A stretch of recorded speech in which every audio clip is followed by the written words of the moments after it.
So hello there guys, and welcome back to a brand new episode of the DNF1 F1 podcast. I hope that you guys are staying safe and doing well. And as always, I hope that you guys are finding ways to fill that void left behind by our favourite turbocharged V6 supercars at the moment, not currently in action. They're all laid to rest until the F1 season gets going. The winter break is upon us now, and at the time of recording this, we're recording this on a Thursday night. I think it's about 95 days until Bahrain, give or take. It might be 94 actually, if I get my maths right. Either way, it's going to be quite a while before the 2023 F1 season is in full force, and I'm sure there are plenty of different ways in which you can occupy your time in that regard. We have the World Cup right now, and depending on which country that you're following or support, of course, you may have different feelings toward the World Cup, even if you're not a football fan. I know that, obviously, you know, myself, I'm English, and England at the moment are through to the next round, although by the time this podcast comes out on the Monday, we'd have played our second round match in Senegal against Senegal. So football might not be coming home in 2022 by that point. By the time you hear this, we may have gone out by then, but fingers crossed. Of course, if you are Senegalese and listening to this, best of luck, but I hope you won't mind me saying I hope England do win that game, and we'll see how we go.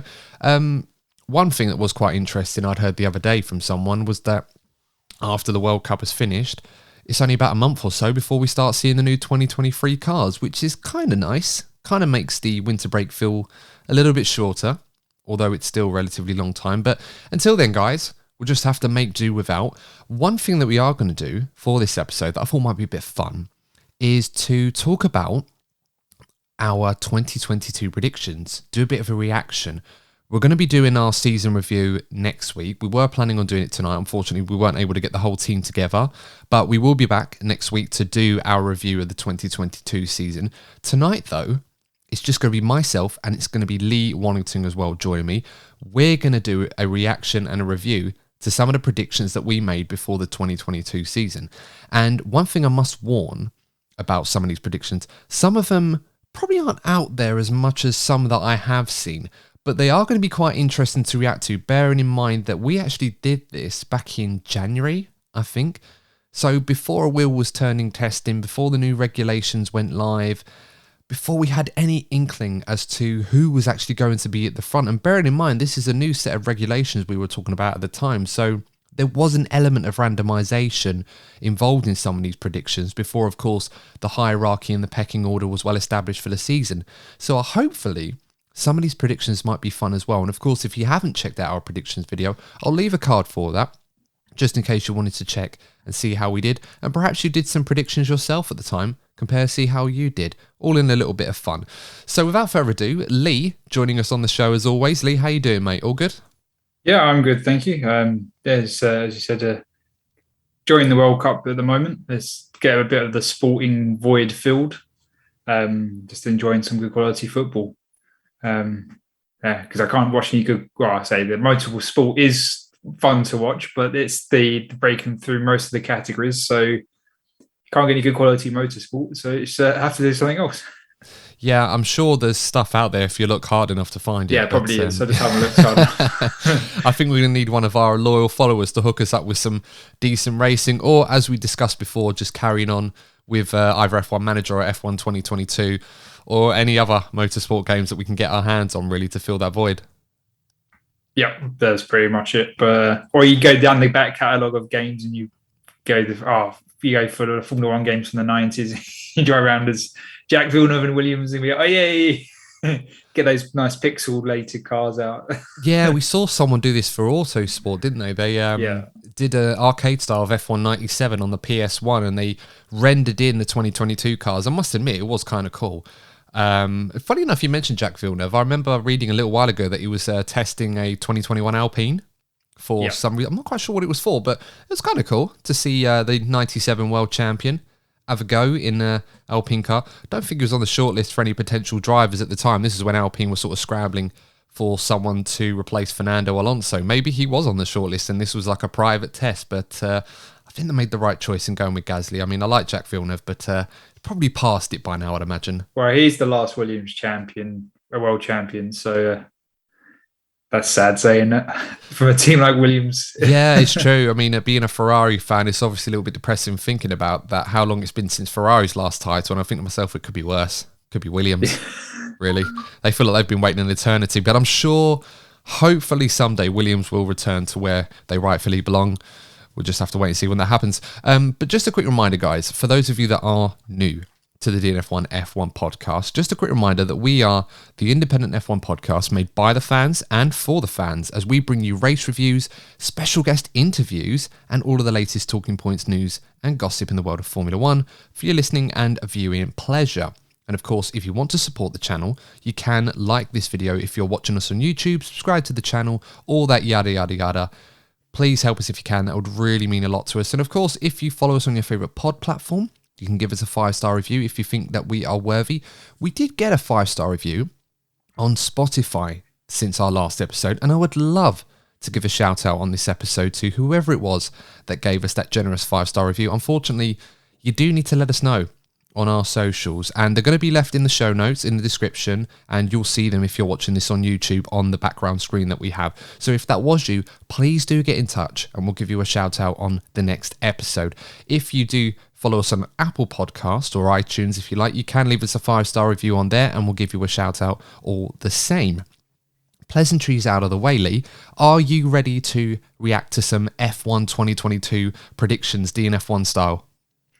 Yeah, I'm sure there's going to be some really crazy ones that look silly, how the season went, and obviously what occurred in the world in the last year as well, that obviously impacted the driver market itself. Very much so. I want to make this a little bit fun. I want to make a game of this as well. So I think one good way of doing this, and I was listening to the WTF1 podcast, and they do their A, B, C, D, E, F, G, AF1 grades or something like that. That's what they do. We're not going to do that. We're not going to steal that idea. What we're going to do, though, is we're going to award a point for every correct prediction that we do. Now, just for the sake of, keeping a mental score on this, some of these are going to be worth more than others. So, for example, when we run down our championship standing predictions, they're going to be worth a point for every correct position that we got. And that applies to the teams and drivers. For the other predictions, I think we'll just do a point for those individually, just to make it a bit fun. So, try and keep score with us if you can at home. I'm going to try and keep a mental score on this one as we go along. So, Lee, I might need you just to remind me in case I miscount.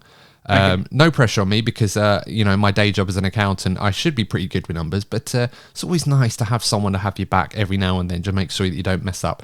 So I think the first one that we should start with, Lee, the 2022 World Champion. Now, I don't know if you've taken note on what predictions that you gave, but I'm pretty sure you know which driver you picked. And we've got Courtney's as well. So Courtney is playing along with us, even though he's not going to be here physically to play along with us today. Sounds a bit weird on an audio platform saying that, but platonically speaking, of course. Got to keep the show family friendly.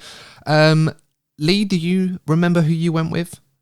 I have to admit, I have no idea. I haven't gone back and watched the video, I'm afraid. Fair enough. So I hope you have mine. Well, no, I do have yours. I have yours, mine. I have all of our predictions down. Okay. I just wanted to see if you remembered. But you want to hazard a guess of who you predicted?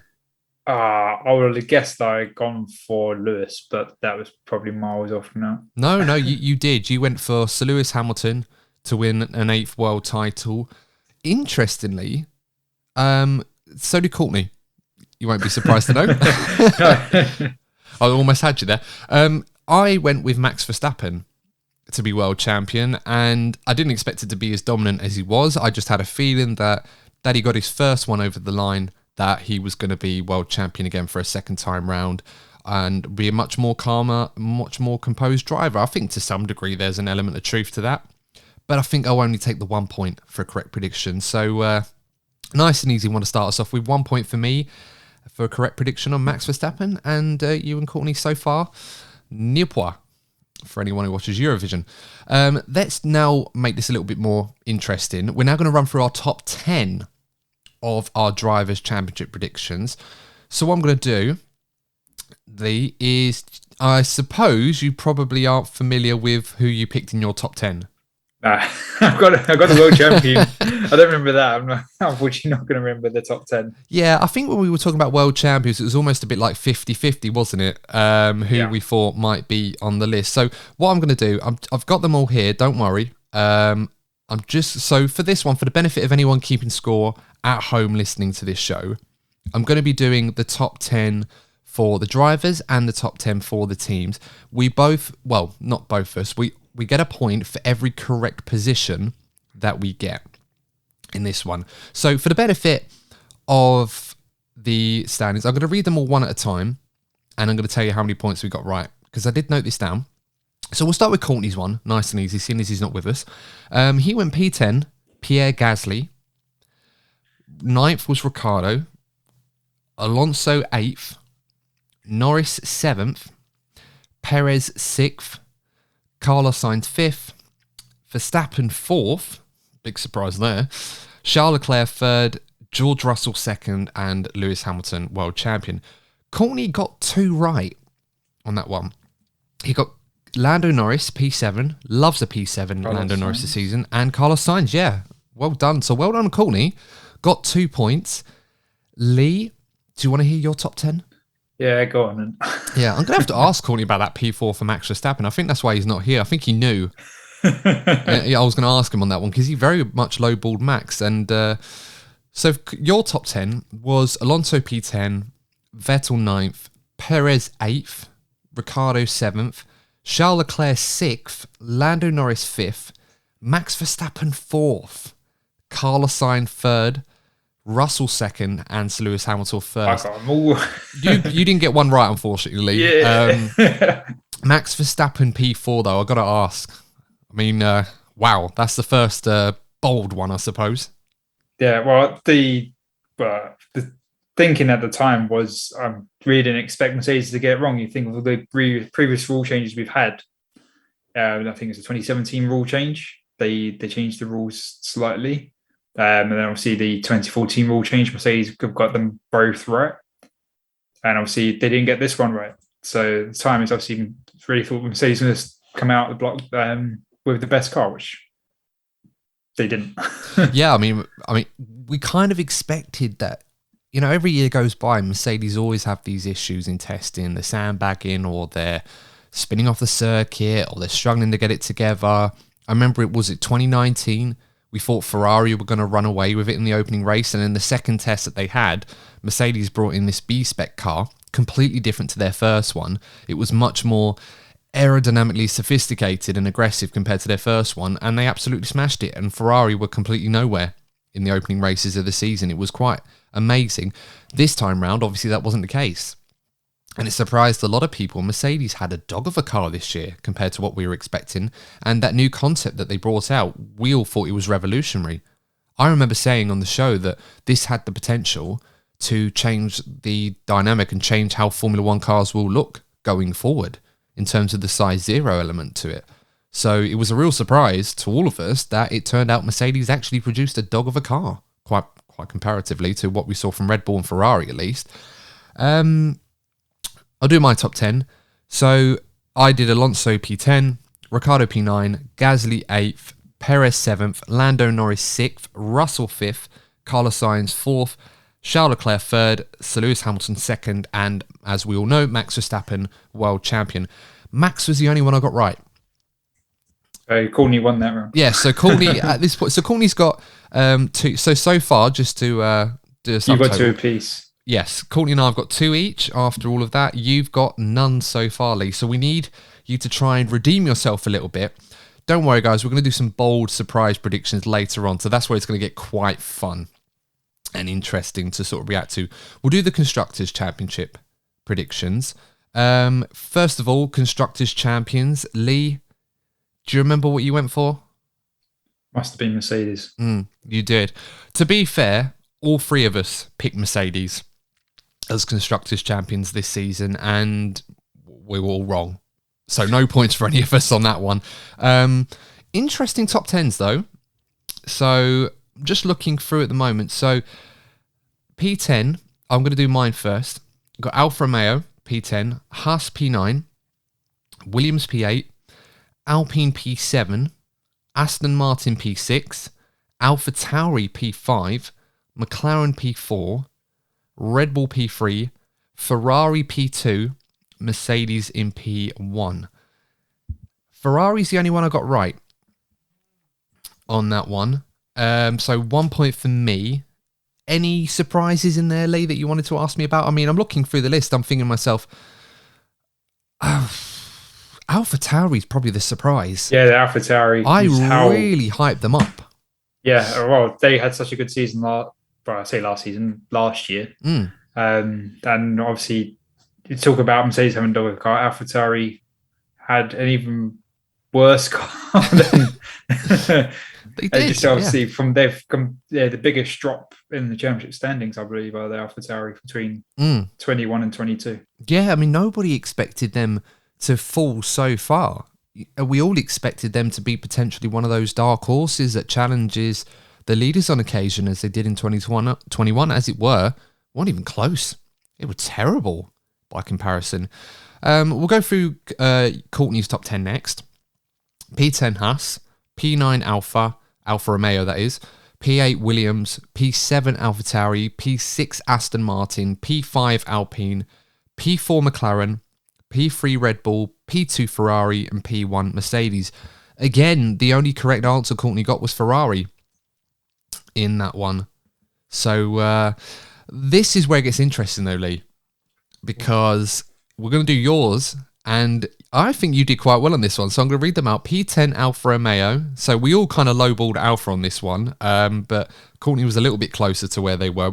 Again, Alfa Romeo surprised a lot of us in the first half of the season. Yeah, well, I mean, they say that AlphaTauri dropping so much. Alfa Romeo probably one of the biggest gainers in standings comparing between the seasons. I mean, admittedly, the second half of their season was absolutely abysmal. It was kind of more akin to what we were expecting of them. But that first half, especially with Bottas, regularly in the top 5, 6, 7 places in most races early in the season, and then I think he only scored like 3 points in the second and third last race of the season. Ultimately, that was enough to get them P5 in the P6 in the constructors. But yeah, a bit of a fall from grace and something to worry for next season. But there you go. So yeah, P10 Alpha, P9 AlphaTauri, so that's a point for you. P8 Haas, 2 points for Lee, so Lee's on the board. P7 Williams, we all hyped Williams up a bit. I think as soon as they went out and tested, we looked at them in the first race, we're like, they are going to get nowhere near P7 or P8. But P6 Alpine, P5 Aston Martin, that one very nearly came in. P4 McLaren, P3 Red Bull, P2 Ferrari, P1 Mercedes. So well done, Lee. That's 3 points. I think that almost deserves a bit of a round of applause there. So well done. Yeah, thank you. I mean, it's pulled me straight back in contention. Yeah, it has. Quick maths. Everyone's on 3 points each. So well done. Out of a possible I think I should get a bonus point for getting the most right in that round. No, we're not doing that. We are definitely not doing that. Okay. So I'm going to have a look at some of these other predictions. Now, this is more opinion based. So we'll see how we go before we get to some of the bold predictions later on in this episode. Let us know how you're doing at home with your own predictions, and let us know how you are faring with our scoring system at the moment. So we did other predictions as well, Lee. We did one for most improved driver. This is a lot of these are going to be subjective. They're going to be opinion based, but I think we could probably agree let's say for argument's sake, who the closest was to getting a point, I think, for some of these. So, most improved driver, Courtney went with Charles Leclerc. There is an argument to be made for that. P7 to P2, this season's championship runner-up, won a few races, got the most pole positions. Probably not a bad shout. I went with George Russell, moving into Mercedes. There is a caveat to this, obviously moving into a much faster car than what he's used to. So, I'm not going to... As tempting as it is, I'm not going to try and score points for the fact that George was straggling in a bottom of the table team. Now he's driving for 8-time world champions Mercedes, but he did win a Grand Prix, and he did get a pole position in Hungary as well. I think you have to consider that. Beat Lewis Hamilton in the championship. Caveats to that, but it still counts. Oh yeah, I mean he joins that exclusive club that's filled with Nico Rosberg and Jenson Button as teammates that beat Lewis Hamilton. Yeah, Very 2 world exclusive champions. club. I'm sure Nico Jenson have already sent the membership card. They're asking for the subscription to sign up for. Oh, definitely, yeah. I'm expecting jackets to come his way, but it comes with a monthly fee whilst they're at it. But yeah, that would be quite. It's a very exclusive club. Not many people can say they've beaten Lewis Hamilton in equal machinery. And then, do you want to know who you went with? Yeah, go on then. Daniel Ricciardo. So it's definitely not going to be you, unfortunately, mate. I was being so optimistic for Daniel. It's such a shame that he's left the sport now. Well, given that, seeing as you're definitely not getting this point for most improved driver, I'm going to leave it up to you. Who do you, as a deciding vote on this one, who do you think wins out of me and Courtney? Courtney went with Leclerc. I went with George Russell. Oh, it is a really tough choice between those two drivers. But as an improved driver, I think I'll go with Charles. Sorry to say. I was hoping you were going to pick me, but fair enough. Okay, fair enough. I'm disappointed now as a bit of a Leclerc fanboy. But you're a Ferrari fan. You should be happy that you got the most improved driver from that. Yeah, but I kind of want to win these points. There's a bit of There's a bit of a rivalry developing here now, and now I'm behind. So I'm not liking this now. My season's starting to come unstuck like Leclerc's was, unfortunately. So fair is fair. Courtney, I'm sure, would put his case forward anyway, but he doesn't even have to. That's how things go around here. So a point for Courtney. So Courtney's on 4. You and I are on 3. The fiercest teammate rivalry. You went with Mercedes. I went with Mercedes. Courtney went with Ferrari. I mean, Lee, I don't want to advocate for a bit of nepotism here, but you have an opportunity to agree with me and award us both a point. And for Mercedes being and this is out of the 3. I mean, I think we all know that wasn't the most fierce rivalry, but No, it wasn't. But there were moments this season between Hamilton and Russell. You know, the Dutch Grand Prix on strategy, even though it wasn't direct competition with each other, it was George taking an opportunity to get a cheeky pit stop and get ahead of Lewis on strategy. Out of Mercedes and Ferrari, I think Mercedes had the more intense rivalry, because Ferrari didn't have an internal rivalry, not because they weren't in a position, but Ferrari just messed up Charles, and Carlos would be like, I'm just going to do my own thing. Oh, this is working to my advantage. Well, I mean, this is it. I don't think there was a moment this season. I mean, we had Silverstone, I think it was, when Leclerc was trying to get by Sainz, and Sainz was trying to defend, and Ferrari weren't, pushing with the team order. But I don't think at any point Sainz was refusing to let Charles go. Ferrari just never went with the order, did they? And then there was multiple times this season where Mercedes, or not so much Mercedes, but George has been trying to get the upper hand on Lewis in the race through pit stop strategy and that. So I definitely think we'll give ourselves a pat on the back there, Adam. Give us a point I think each. so. I think that's fair, just to level the score. I'm sure Courtney will disagree with that, but he can. But he's not. he here can argue to with it if he wants to join. Oh wait. He's not here to argue his case, unfortunately, so I think we're just going to have to rule with the majority. I mean, democracy rules in these cases. This is why we have a 3-person panel on this podcast and not a 2-person panel. So in his absence, we're just going to have to democratically agree that we were closer to being correct, although that's very, very much... although if one of us picked Alpine... oh, yeah, I mean, if one of us... I mean, to be fair, I could have any one of us could have probably picked that with Alonso and Ocon in the same team, but I'm pretty sure that's probably going to be our guess for the predictions in 2023 between Ocon and Gasly. Oh, yeah. We might as well get well, I mean, now. Alonso goes the other way. That's the Martin, Alonso and Stroll. Whoa! I mean, they've come together a few times in separate cars. So he has a streak for being a bit of the over-aggressive defensive driving with teammates, doesn't he? And Alonso does most of his damage on the mic rather than on the circuit. If there's an award for sassy driver of the year, it's definitely Fernando. Okay, so point each for us. So we're all on 4 each. So we're all nicely square and level again, which is good stuff. So it's very interesting. It's a lot more exciting at the moment, and I think the 2022 championship ultimately was. It's a lot closer. So we may get our duel in the desert in Abu Dhabi after all by the end of this show. We'll have to wait and see. Flop of the year, driver edition. Now, I'm going to give you a point for this one, Lee, and I'm going to tell you for why. I went with Daniel Ricciardo.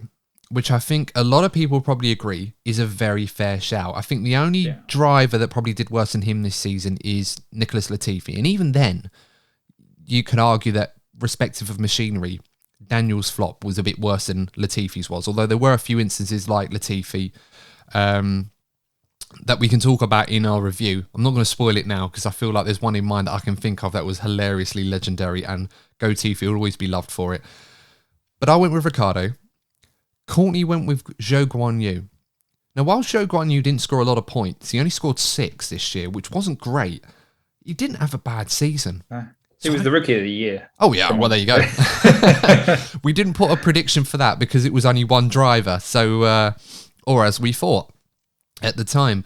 But Lee, the reason I'm going to give it to you is you went with Nikita Mazepin. Now, people are probably wondering, why should Lee get a point for Mazepin when he didn't even drive a race this year? And I'll tell you for why. There's flopping on the circuit. And then given what we saw, what happened with Ukraine and Russia, all of that conflict that went down, and obviously how that affected Mazepin's seat with Haas, it really takes some doing to flop even more than he did in his first season by not being on the grid in the first place because of his connection to the Russian company Uralkali and connections to Vladimir Putin. So, quite frankly, Lee, to lose your seat altogether before a wheel was even turned is an impressive flop. So I'm going to give you a point for that one. Okay, I'll take that one. Thank you. I mean, it takes some doing. I'm sure. It does. I'm sure the listeners will agree. But yes, Lee gets a point for Mazepin being the flop of the year. Flop of the year, Team Edition. Courtney went with Alfa Romeo. I went with Alpine, and, you know, obviously the reliability issues that they had, concern that it was going to be a big issue during the winter. That was kind of my logic behind that. You went with AlphaTauri. Yes.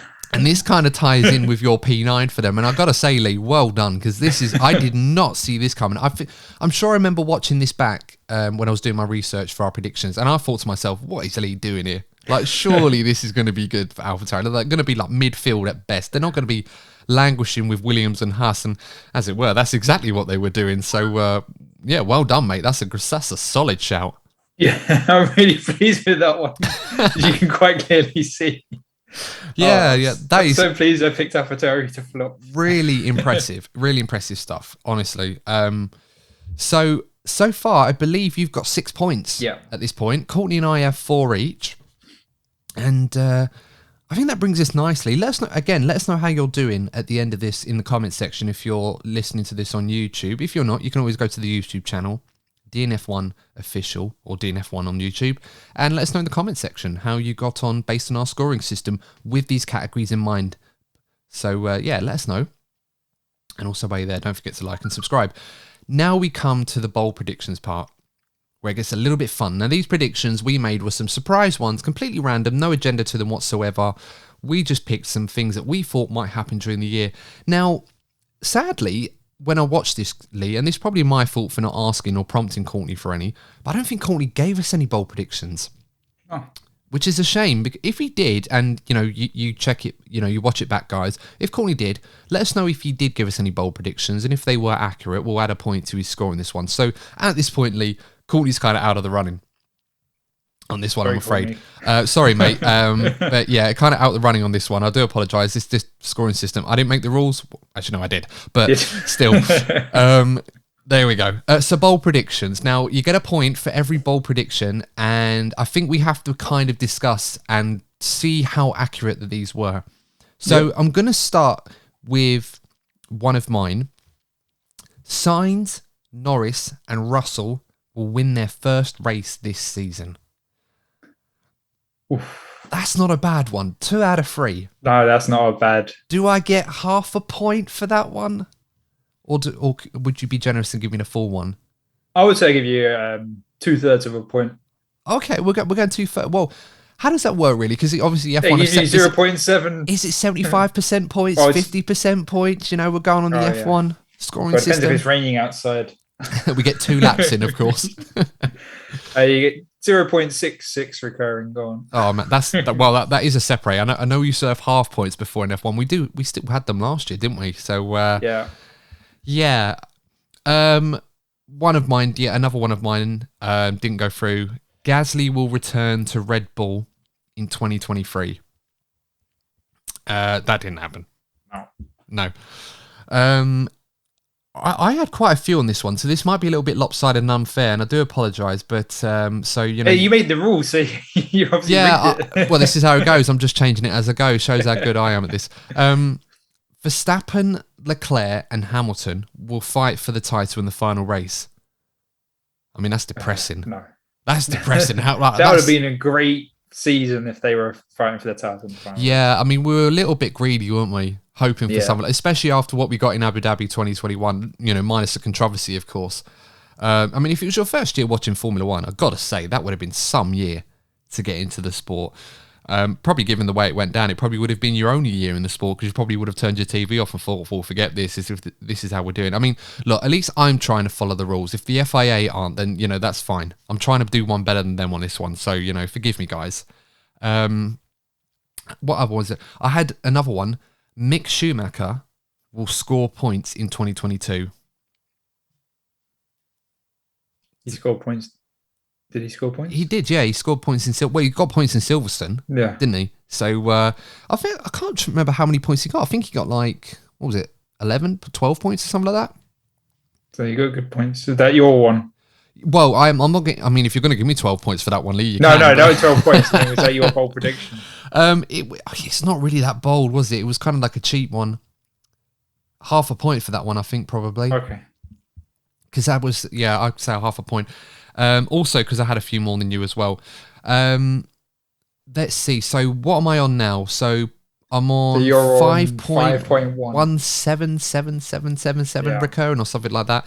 Okay, so let's go to yours. You put down only 2 at the time, which was a shame. I think we're going to have to be structured to this next time we do this. We do. So it's a bit more fair. You went Verstappen to get a 1 race ban. Oh, yeah.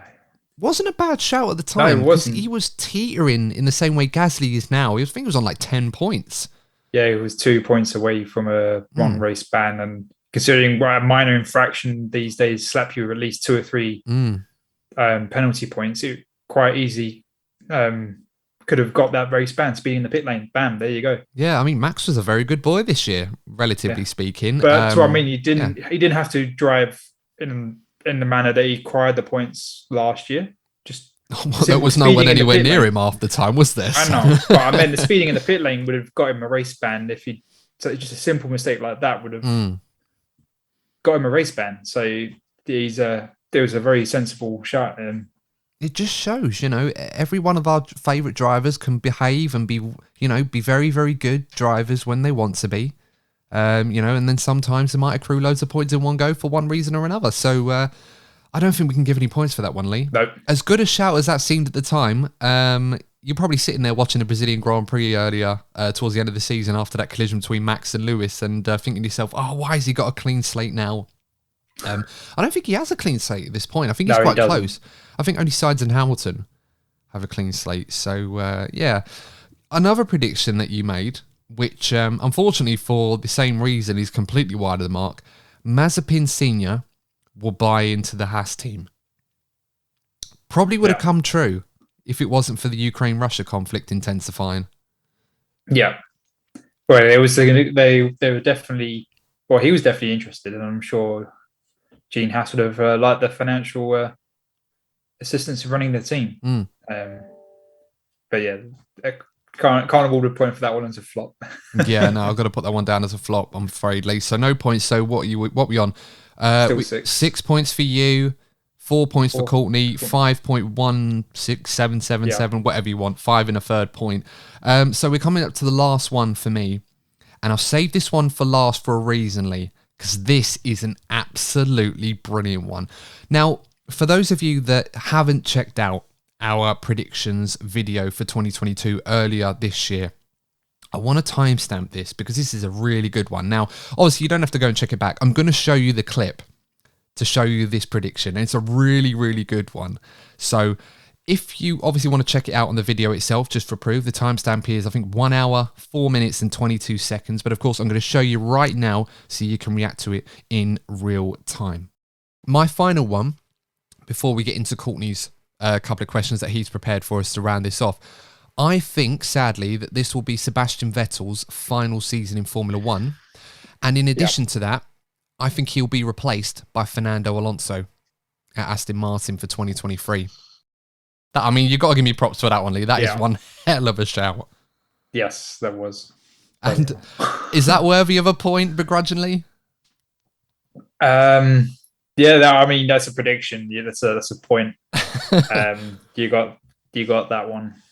I think I should win the game for that prediction on its own. But is there any more, or is that the final? No, unfortunately, that was the last one. I wanted to save that one for the end because I know it's a little unfair and a little lopsided because I had a few more predictions. As I said, I've got to be better at structuring this next time we do this, where we all have a few goes each, and you live and you learn. Controversial ending. Man. Controversial ending. You win by 1.7. I ran the rules by Michael Massey. He was fine. He said, go with it. It don't matter if it's not right. Just change it anyway. It's fine. It's your show. You do what you like. We've got our own 2021 scandal here, man. It's a complete end to the championship. I mean, this is unacceptable. Oh, no, it's terrible. Please don't leave, Lee. No. Well, there you go. Not quite worthy of the Abu Dhabi controversy, but one that ends in controversy nonetheless. So the final scores for anyone keeping score at home: Courtney on 4 points, Lee on 6 points, and I just about sneak it at the very, very death. A Max Verstappen-esque move on the final lap of the final race of the season in controversial circumstances, winning by a third of a point. And yeah, let us know how you got on, guys. How were your predictions? And bear in mind, I'm sure a lot of you probably did a lot better than us. We should mention that we do have some level of wheel knowledge. I know it's a little bit subjective, but our predictions, Lee, you probably agree, haven't really done us much justice in that regard to justifying that we do know something about Formula One. Oh, yeah. I mean, there's a lot of unknowns that we didn't know going into the season when we did this, i.e. how the teams would perform with the new rules. If it was just a continuation of 21's rule set, then obviously the predictions have been a lot more predictable because we knew how the cars would be.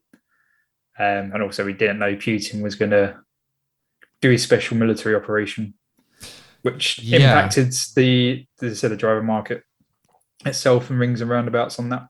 Yeah, absolutely. I mean, and you know, you've got to remember these real world events, as hard as they can be, they do have an effect on, you know, stuff like sport. Not that that's important, but it does nonetheless. I mean, we had that with the pandemic last year. We had it the year before that when, of course, we didn't know if we were going to get any F1 races. And as it were, we actually got a pretty good season out of it as a makeshift, if you like. But yeah, guys, I think that's all we got time for this one. Let us know how you did with our scoring system.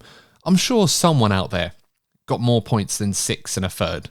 I mean, when you look back on the predictions, Lee, we've got terrible scores, but yeah. Do you think how many we could have scored in the championship predictions? Well, this is it. I mean, if you got the championship predictions right, you've won the game already. So, yeah, let us know how you did, guys. But of course, if you enjoyed that, send us a like if you are watching us on YouTube, and consider subscribing to the channel. We'd really appreciate your support.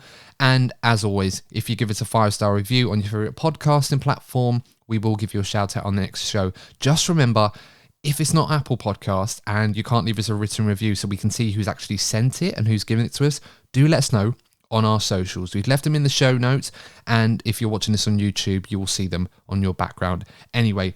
But until next time, guys, we will be back next week with another double episode.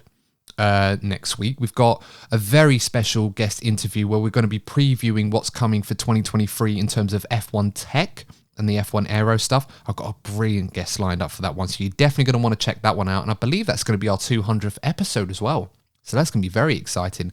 And we'll be back with the season review, where I'm sure Courtney will be back to join us, Lee, and we'll be able to give our take and big talking points on reflecting on what was a very exciting 2022 Formula One season. But until next time, guys, please stay safe, and thanks for tuning in as always, and we'll see you in the next DNF1 F1 podcast. And remember, as always, if you're not first, you're probably DNF1.